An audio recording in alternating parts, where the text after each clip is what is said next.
السلام علیکم۔ ابتدا میں حضرت رابعہ بصری رحمۃ اللہ علیہ کے حسن و جمال کی دھوم مچی ہوئی تھی، مگر جوانی کے شب و روز انہوں نے یاد الہی میں گزار دیے۔ ان کے چہرے پر پاکیزگی کا ایک ایسا نقاب تھا کہ دیکھنے والوں کی نگاہیں خود بخود جھک جاتی تھیں۔ اسی زمانے میں ایک نوجوان نے انہیں رات کے وقت ایک قبرستان میں چاند کی طرح دمکتے دیکھا۔ وہ آپ رحمۃ اللہ علیہ کو کوئی غیر مرئی مخلوق سمجھ کر بھاگ کھڑا ہوا، لیکن دوسری صبح جب وہی چہرہ اسے بصرہ کے ایک بازار میں نظر آیا تو وہ عقل و خرد سے ہاتھ دھو بیٹھا اور رات دن اسی کے تصور میں رہنے لگا۔ آخر دل کے ہاتھوں مجبور ہو گیا تو لوگوں سے پتہ پوچھتا ہوا حضرت رابعہ بصری رحمۃ اللہ علیہ کے گھر جا پہنچا۔ آپ کہا کرتی تھیں کہ دل کے دروازے ہمیشہ کھلے رکھو، کیا معلوم محبوب کس وقت دستک دے دے، مگر گھر کے دروازے بند ہوں یا کھلے ہوں، ان کی دانست میں برابر تھے۔ نوجوان کو خلاف توقع ان کا دروازہ کھلا ہوا ملا۔ اس نے اپنے دل کی دھڑکنوں پر بڑی مشکل سے قابو پایا۔ رات کا وقت تھا، اندر چراغ روشن تھا۔ یہ سوچ کر بے باکی سے اندر داخل ہو گیا کہ حال دل سنا دینے میں کیا حرج ہے، زیادہ سے زیادہ انکار ہی تو ہو جائے گا، واپسی کا دروازہ بہرحال کھلا ہوا ہے۔ لیکن جب وہ اندر پہنچا تو وہاں کوئی نہیں تھا، البتہ چھت سے ایسی پرسوز آواز آ رہی تھی جیسے کوئی زیر لب ہجر کا رونا رو رہا ہو۔ نوجوان تیزی سے زینے چڑھ گیا۔ حضرت رابعہ بصری رحمۃ اللہ علیہ عشاء کی نماز سے فارغ ہو کر ثنا خوانی کر رہی تھیں۔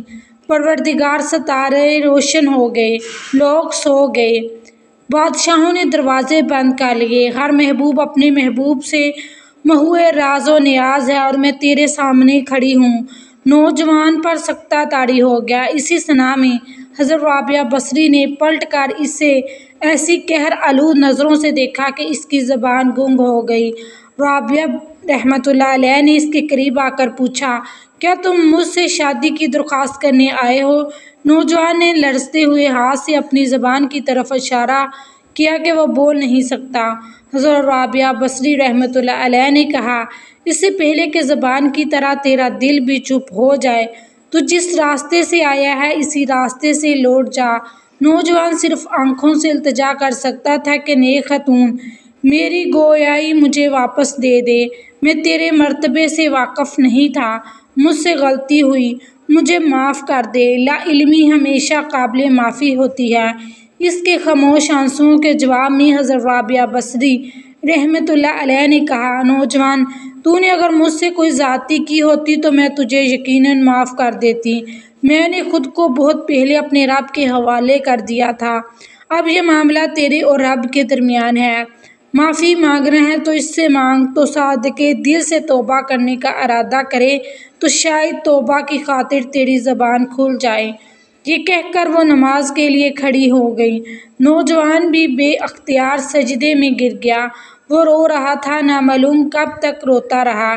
جب اسے ہوش آیا تو زبان کھل چکی تھی اور توبہ توبہ کا ورد کر رہی تھی۔